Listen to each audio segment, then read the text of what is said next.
नमस्कार दोस्तों, इन्फोटॉक्स के बहुत ही फ्रेश एपिसोड में आपका स्वागत है। तो चलिए शुरू करते हैं। आज की दोस्तों सबसे पहली अपडेट निकल कर आ रही है Mumbai based Indian multinational paint company Asian Paints को लेकर, जहां पर दोस्तों इंडिया में उनका जो बिजनेस है उसके ग्रोथ को देखते हुए एशियन पेंट की तरफ से डिसाइड किया गया है कि वो इंडिया में उनकी जो पेंट मैन्युफैक्चरिंग कैपेसिटी है उसको इंक्रीज करने वाले हैं। एंड इसी के चलते वो गुजरात में उनकी जो पेंट मैन्युफैक्चरिंग कैपेसिटी है या फिर उनकी जो फैसिलिटी है उसको एक्सपांड करने वाले हैं। सो बेसिकली दोस्तों जो एशियन पेंट्स हैं इनके पास में गुजरात के अंकलेश्वर जो कि भरूच डिस्ट्रिक्ट में आता है, यहाँ पर इनकी एक पेंट मैन्युफैक्चरिंग फैसिलिटी है। एंड इस फैसिलिटी को इनके द्वारा एक्सपांड किया जाने वाला है, जिसको एक्सपांड करने के लिए इनके द्वारा 960 करोड़ रुपीस की इन्वेस्टमेंट की जाएगी। एंड दोस्तों 960 करोड़ रुपीस की इन्वेस्टमेंट के थ्रू इनकी जो पेंट मैन्युफैक्चरिंग कैपेसिटी होगी उसको 1.3 लाख किलोलीटर से इंक्रीज करके 2.5 लाख किलोलीटर तक कर दिया जाएगा। एंड साथ साथ में इनकी जो रेजिन्स एंड इमल्शंस की कैपेसिटी है उसको भी 32,000 मेट्रिक टन से इंक्रीज करके 85,000 मेट्रिक टन तक कर दिया जाएगा। एंड उस प्लान के लिए इन्होंने गुजरात गवर्नमेंट के साथ में जो MOU है वो भी साइन कर लिया है। एंड इनका जो पूरा का पूरा इन्वेस्टमेंट प्लान है ये अगले 2-3 सालों के अंदर अंदर कंप्लीट कर दिया जाएगा। अगली दोस्तों अपडेट निकल कर आ रही है हमारे देश के एक knew all India institute of medical science, जिसको एम्स भी कहा जाता है, उसको लेकर, जहां पर दोस्तों गोरखपुर जो कि यूपी स्टेट की एक सिटी है, यहां पर एक न्यू एम्स पूरी तरह से बनाकर कंप्लीट कर दिया गया है। एंड अगले मंथ ही इसका इनॉग्रेशन यूपी स्टेट के चीफ मिनिस्टर जी के द्वारा कर दिया जाने वाला है। तो दोस्तों जैसे कि आप जानते हैं कि हमारे देश में जो मेडिकल एजुकेशन है एंड साथ साथ में जो मेडिकल सर्विसेज हैं इनको बेहतर बनाने के लिए हमारी सेंट्रल गवर्नमेंट के द्वारा हमारे देश की बहुत सारी स्टेट्स की जो सिटीज हैं वहां पर न्यू एम्स को सेटअप किया जा रहा है। एंड इसी के अंतर्गत गोरखपुर में भी एक न्यू एम्स को सेटअप करने पर काम किया जा रहा था, जिसको 2014 में अप्रूव किया गया था। एंड 2016 में इसका फाउंडेशन स्टोन रखा गया था। एंड 2019 में इसका जो कुछ पार्ट था वो ऑपरेशनल हो गया था, लेकिन दोस्तों इसका जो ज्यादातर पार्ट था वो पूरी तरह से बनकर तैयार नहीं हो पाया था, लेकिन अब वो भी पूरी तरह से बनकर तैयार हो चुका है। एंड अगले महीने ही इसका जो इनॉग्रेशन है वो भी कर दिया जाएगा। एंड सो इसके साथ साथ में गोरखपुर में एक फर्टिलाइजर फैक्ट्री जो कि 1990 से वहां पर बंद पड़ी है उसको भी दोबारा से रिस्टार्ट किया जाएगा। तो दोस्तों देखते हैं कब तक इसका इनॉग्रेशन किया जाता है, क्योंकि एज ऑफ नाउ ये नहीं बताया गया है कि कौन सी डेट को इसको इनॉग्रेट किया जाएगा। बढ़ते हैं दोस्तों अगली अपडेट की तरफ, जो निकल कर आ रही है हमारे देश के एक न्यू यूनिकॉर्न स्टार्टअप को लेकर, जहां पर दोस्तों Bengaluru based fintech startup slice, इनके द्वारा कहा गया है कि उन्होंने एक न्यू फंडिंग राउंड में $220 मिलियन की फंडिंग को रेज कर लिया है। एंड जिसके चलते ये स्टार्टअप हमारे देश का लेटेस्ट यूनिकॉर्न स्टार्टअप बन चुका है, जिन्होंने यूनिकॉर्न क्लब को ज्वाइन किया है। सो बेसिकली दोस्तों जो स्लाइस स्टार्टअप है इन्होंने ये जो न्यू फंडिंग है इसको एक सीरीज भी फंडिंग राउंड में रेज किया है, जिनके चलते इनकी जो वैल्यूएशन है वो $1 बिलियन इंक्रीज कर गई है। एंड इसी के चलते ये हमारे देश का न्यू यूनिकॉर्न स्टार्टअप बन चुका है। और वैसे इनकी जो एग्जैक्ट वैल्यूएशन है उसके बारे में तो कुछ नहीं बताया गया है, लेकिन ये जो स्टार्टअप है ये काफी तेजी से ग्रो हुआ है, क्योंकि इसी साल जनवरी में इनकी जो वैल्यूएशन थी वो $200 मिलियन से ही कम थी, लेकिन जस्ट एक फंडिंग के चलते इनकी जो वैल्यूएशन है वो $1 बिलियन, यानी कि जो स्टार्टअप है ये यूनिकॉर्न स्टार्टअप बन गया है। एंड नाउ दोस्तों जो स्टार्टअप है आने वाले समय में इस फंडिंग के चलते इंडिया में उनकी जो प्रेजेंस है उसको और भी इंक्रीज करने वाला है। और वैसे मैं आपको बता दूं कि ये इस साल का हमारे देश का 41st यूनिकॉर्न स्टार्टअप है, जो कि हमारे देश के लिए काफी बड़ी बात है। अगली दोस्तों अपडेट निकल कर आ रही है हमारी इंडियन रेलवेज को लेकर, जहां पर उसको Jiribam Imphal rail line project, जो कि हमारी नॉर्थ ईस्ट स्टेट्स के लिए one of the most important and साथ साथ में हमारे जो इंडियन रेलवेज है उनके लिए one of the most ambitious rail line project है। इसके लिए हमारे जो इंडियन रेलवेज है उन्होंने कह दिया है कि इसका जो काम है उसको और भी फास्ट बेसिस पर डाल दिया गया है।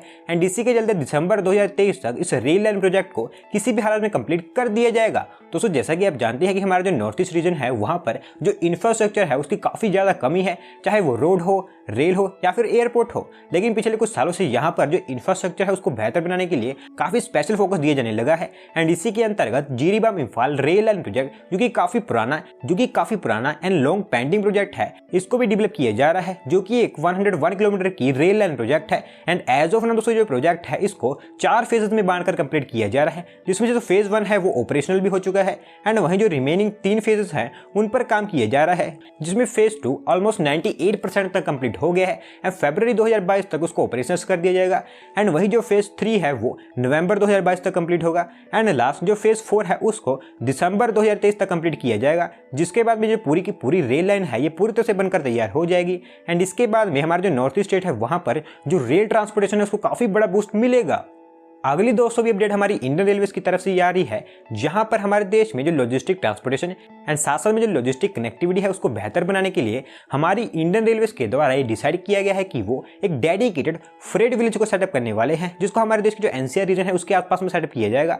एंड इसको सेटअप करने के लिए हमारी जो इंडियन रेलवे है उनके द्वारा इसके जो प्रीलिमिनरी वर्क्स हैं उनको भी स्टार्ट कर दिया गया है। तो दोस्तों थोड़ा सा मैं आपको डिटेल में बताऊं तो जो डेडिकेटेड फ्रेट विलेज होगा इसको नोएडा इंटरनेशनल एयरपोर्ट, इसके आसपास में जो eastern dedicated freight corridor and जो वेस्टर्न डेडिकेटेड फ्रेट कॉरिडोर का जंक्शन होगा, यानी कि जहां पर वो मिलेंगे वहां पर इसको सेटअप किया जाएगा। एंड ये जो डेडिकेटेड फ्रेट विलेज होगा ये एक तरह का मल्टी मॉडल हब होगा, जहां पर फ्रेट एंड ट्रांसपोर्ट से रिलेटेड हर तरह की जो मॉडल फैसिलिटीज है उनको सेटअप किया जाएगा। एंड इनिशियली इसको सेटअप करने के लिए फिर डेवलप करने के लिए 540 करोड़ रुपीज हमारी इंडियन रेलवे के द्वारा स्पेंड किए जाएंगे। और इनिशियली जो प्लान्स हैं उनके अंतर्गत सबसे पहले यहाँ पर एक डेडिकेटेड कार्गो टर्मिनल डेवलप किया जाएगा, जिसकी initial capacity 20 lakh metric tonne की होगी एंड बाद में उसको 80 लाख मेट्रिक टन तक इंक्रीज कर दिया जाएगा। तो दोस्तों देखते हैं कि इस डेडिकेटेड जो फ्रेट विलेज है यहाँ पर कौन कौन सी और भी फैसिलिटीज को सेटअप किया जाता है।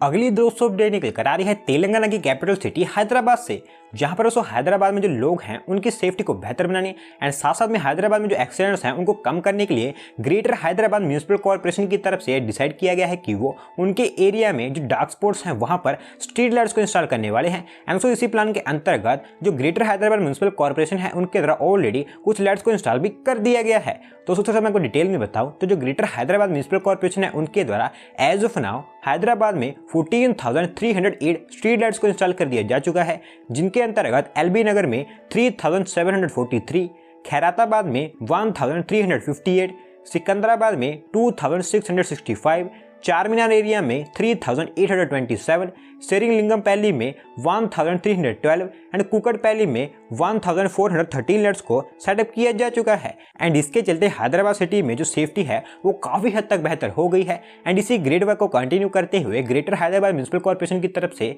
उनकी सिटी में और भी डार्क स्पॉट्स को आइडेंटिफाई कर लिया गया है, जहां पर जो स्ट्रीट लाइट्स हैं उनको इंस्टॉल करने का प्रोसेस जल्दी स्टार्ट किया जाने वाला है।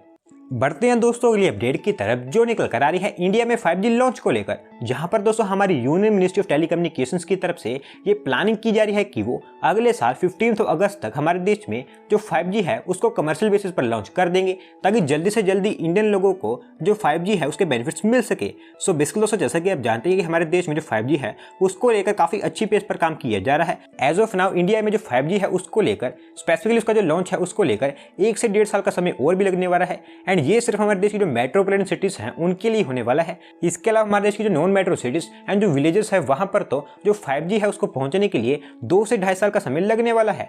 और क्यों दोस्तों इंडिया 5G लॉन्च को लेकर ऑलरेडी लेट हो चुका है, तो इसी के चलते हमारी union ministry of telecommunications and साथ साथ में हमारे जो डिपार्टमेंट ऑफ टेलीकम्युनिकेशंस हैं इनके बीच में एक मीटिंग हुई थी, जहां पर इनके द्वारा डिसाइड किया गया है कि वो अगले साल 15 अगस्त तक इंडिया में किसी भी हाल में 5G लॉन्च कर दे, ताकि इंडिया में जो 5G लॉन्च है वो और डिले ना हो। और साथ साथ में इंडिया में जो 5G है उसके लॉन्च को लेकर उससे पहले जो स्पेक्ट्रम ऑक्शन किया जाने वाला है वो अगले साल अप्रैल से मई के बीच में हमें होता हुआ दिखाई दे सकता है। तो दोस्तों देखते हैं कि कब तक इंडिया में जो 5G है वो लॉन्च किया जाता है।